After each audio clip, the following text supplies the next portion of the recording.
Saludos chicos, para mí es un placer estar nuevamente aquí para ustedes. Sean bienvenidos a nuestra segunda unidad de contenido que viene a complementar y finalizar la unidad pasada.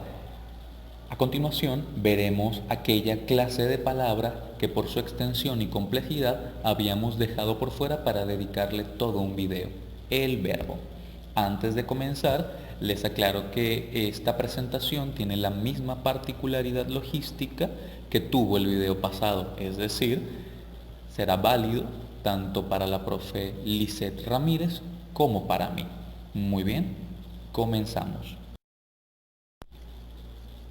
¿Qué es el verbo? Hay mucho para decir acerca del verbo, muchos mitos que desmontar y muchas ideas desconocidas que hay que dar a conocer. En primer lugar, definamos el verbo. Se trata de la clase de palabra más importante de la lengua española, pues permite la conexión total y significativa de otras palabras entre sí y de esa manera se da lugar a la oración. El verbo expresa la acción, inacción, estado o pasión.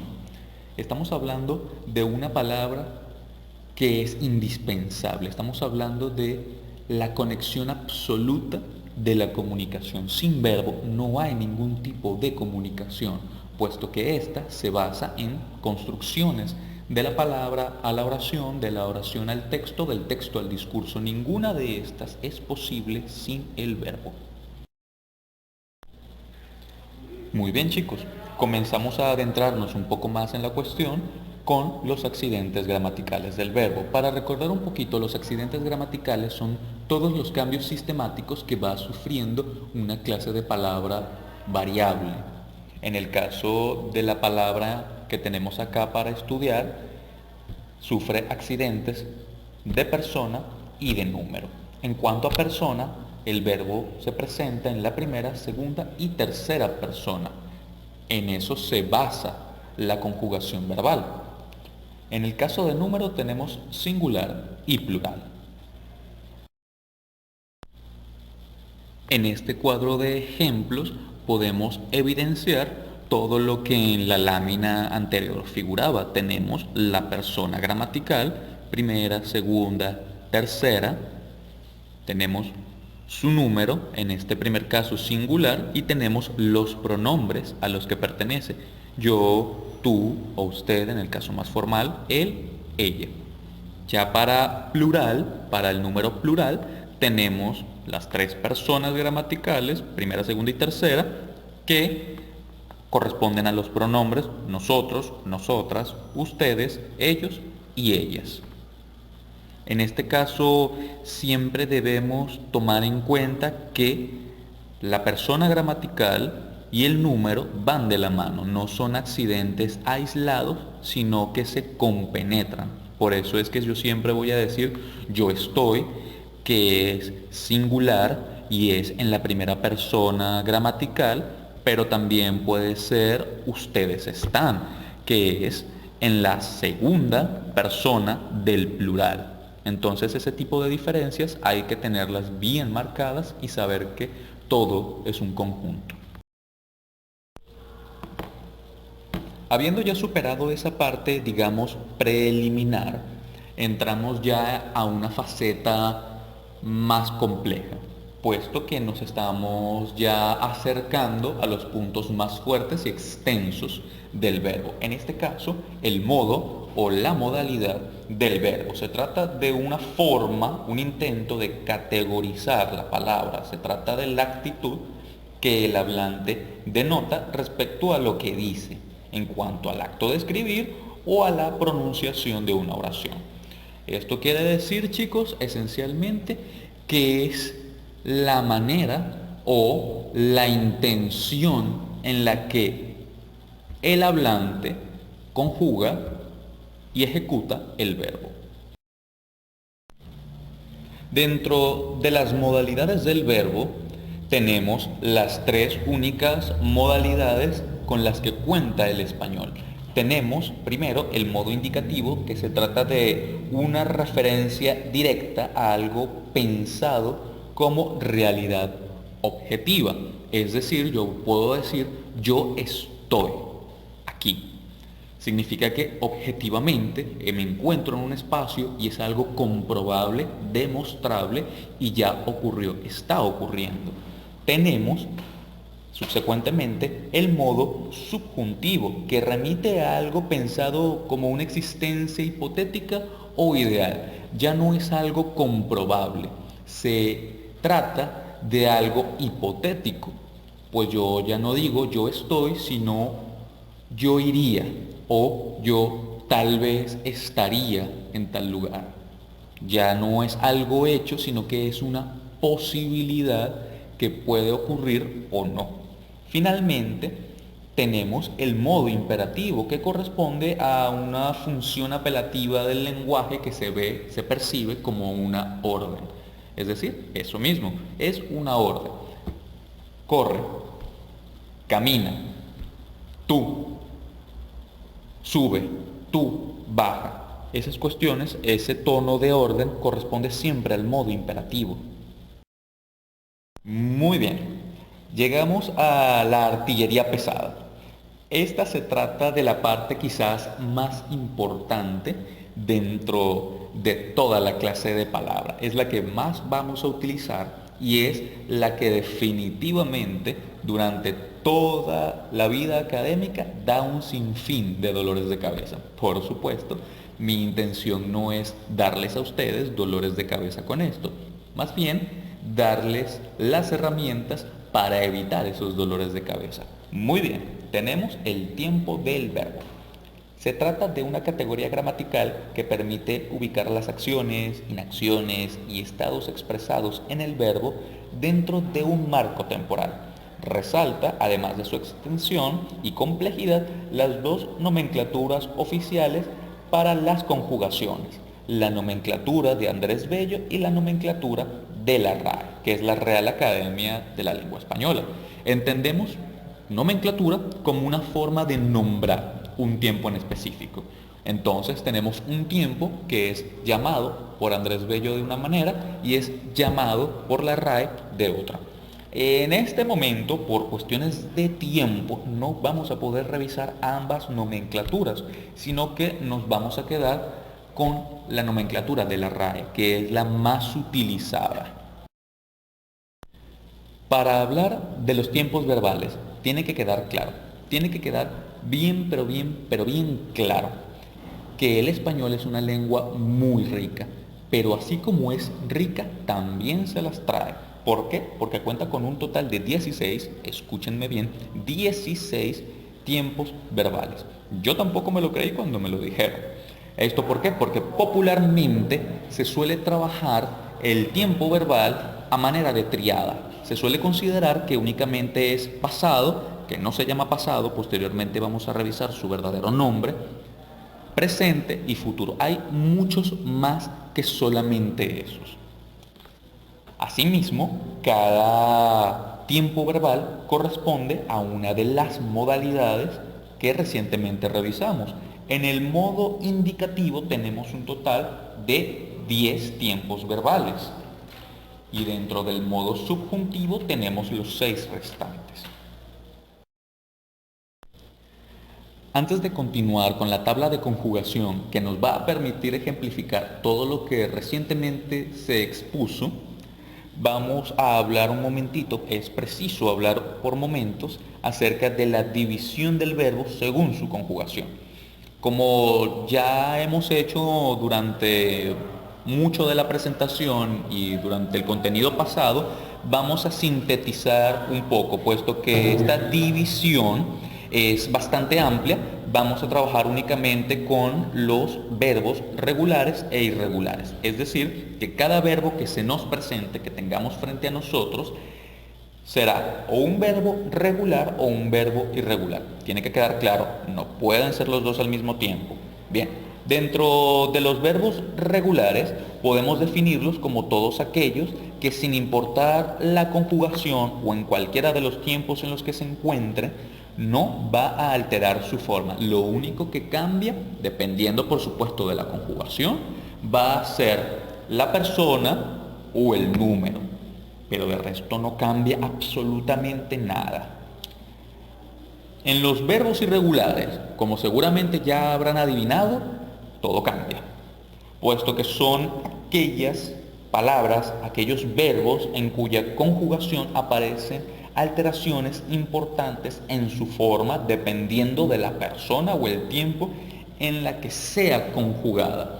Por ejemplo, tenemos el verbo ir, que se corresponde por dos letras, la I y la R. Ir. El verbo en su manera no conjugada, entonces, ¿qué es lo que pasa ahí? ¿Qué es lo que pasa cuando conjugo ese verbo en la primera persona del presente? Voy. Entonces vemos cómo la conjugación no se parece en nada a la forma impersonal, que es el ir. Entonces ahí tenemos ya la mejor manera de ver la irregularidad de un verbo. Llegamos entonces al cuadro de ejemplos que nos va a permitir trabajar tanto la conjugación como la regularidad o irregularidad del verbo. Muy bien, tenemos acá en el ejemplo propiamente tres tiempos verbales de los cuales vamos a partir, que por supuesto ya zanjamos que son muchos más que esos. Tenemos presente, tenemos pretérito perfecto simple, que es el verdadero nombre de aquel tiempo que equívocamente llamamos pasado, y tenemos futuro. Muy bien. Como verbos vamos a utilizar uno para cada tipo. Tenemos besar, que corresponde al tipo regular.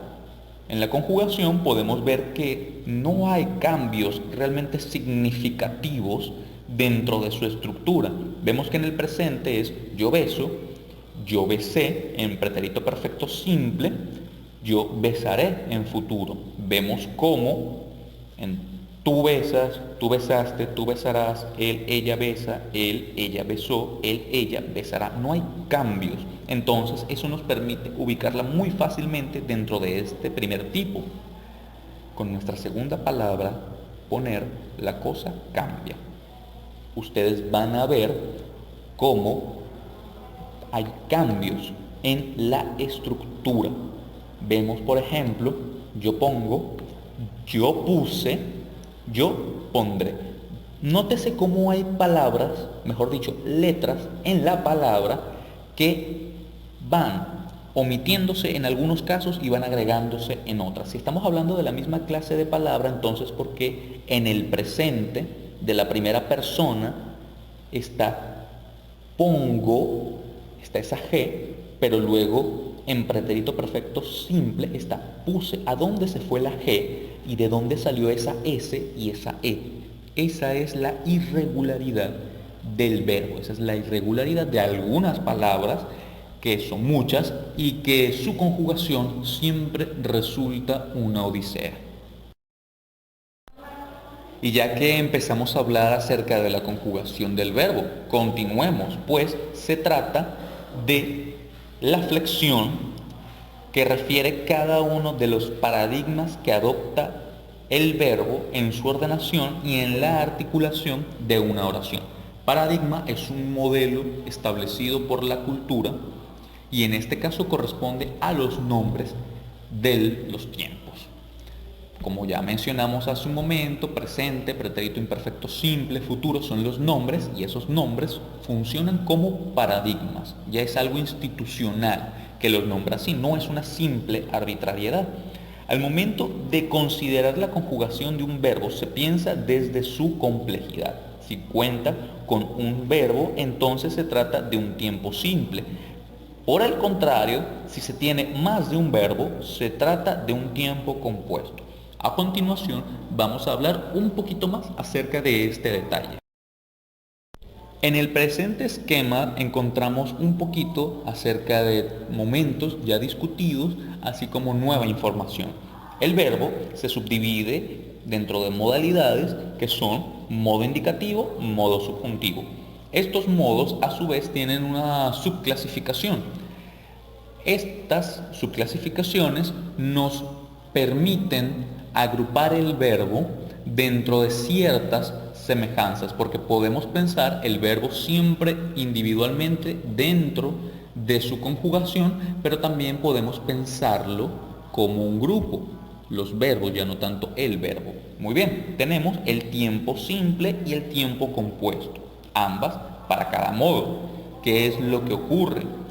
Un tiempo simple es un verbo único que está conjugado. Como ejemplo, pueden revisar nuevamente el cuadro ya trabajado en láminas anteriores y notarán los dos verbos a manera de ejemplo son tiempos simples, sus conjugaciones. El tiempo compuesto, por otro lado, es cuando tenemos dos verbos en acción, un verbo auxiliar y un verbo principal. Para reconocer el verbo auxiliar es muy fácil, puesto que generalmente utilizamos el verbo haber. Puedo decir he amado, he comido, he anulado, había corrido. Entonces, esas dos formas tenemos haber como verbo auxiliar y tenemos nuestro otro verbo ya conjugado a manera de verbo principal.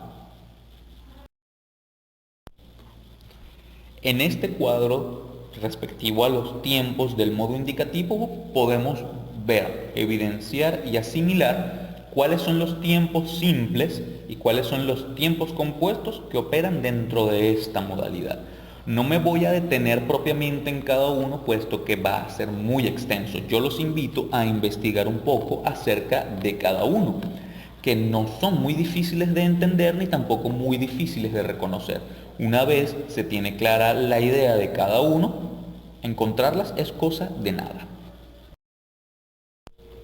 Tenemos este segundo cuadro que cumple, digamos, la misma función que el cuadro anterior, solo que esta vez para expresar el modo indicativo. En el modo indicativo tenemos los tiempos restantes que no están en el cuadro pasado, por obvias razones. Entonces, de igual manera, vemos cómo cada uno tiene su extensión, la cual no vamos a poder revisar. Igualmente, la invitación hecha es válida para estos tiempos, para que investiguen un poquito acerca de qué se trata. Para, digamos, hacer un poco más sencillo su proceso de estudio en casa, les planteo una tabla de conjugación para ejemplificar todo lo que viene a ser el trabajo de conjugar verbos según los tiempos existentes. Estos ejemplos obviamente se dan según sus modalidades y no vamos a revisar sino únicamente la persona gramatical singular porque no nos alcanza el tiempo y también por cuestiones de espacio en la diapositiva no nos alcanza. Entonces pueden, si gustan, revisar las formas plurales para que vean cómo se encuentran. Tenemos nuestra tabla de los tiempos del modo indicativo. En el modo indicativo tenemos tiempos simples y tiempos compuestos. Los tiempos simples son presente, pretérito imperfecto, pretérito perfecto simple, futuro simple y condicional simple. En los tiempos compuestos tenemos el pretérito perfecto compuesto, pretérito pluscuamperfecto, el pretérito anterior, el futuro perfecto y el condicional perfecto. Yo sé que estos nombres intimidan y no se los estoy pidiendo a manera de memoria absoluta. Creo que es necesario que se vayan familiarizando y aunque no puedan recordar específicamente los nombres en estos momentos, les va a servir de mucho reconocer los tiempos y las diferencias que hay entre ellos, pues de esa manera tendrán un mejor uso del lenguaje.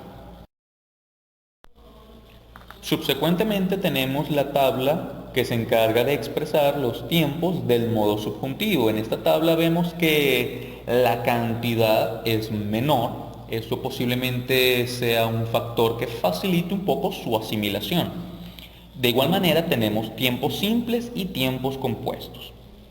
Dentro de los tiempos simples tenemos el presente, el pretérito imperfecto y el futuro simple.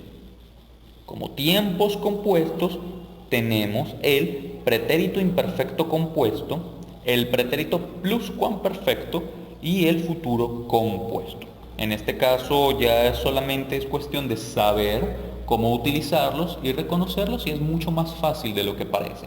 De todas maneras, en el caso del modo subjuntivo, con los tiempos compuestos, es muy raro encontrar uso de algunos. Por ejemplo, el pretérito pluscuamperfecto no se está usando demasiado últimamente, según lo que yo he notado en las escrituras, digamos, cotidianas, y el futuro compuesto tampoco está en mucho uso. Sin embargo, es bueno conocerlos.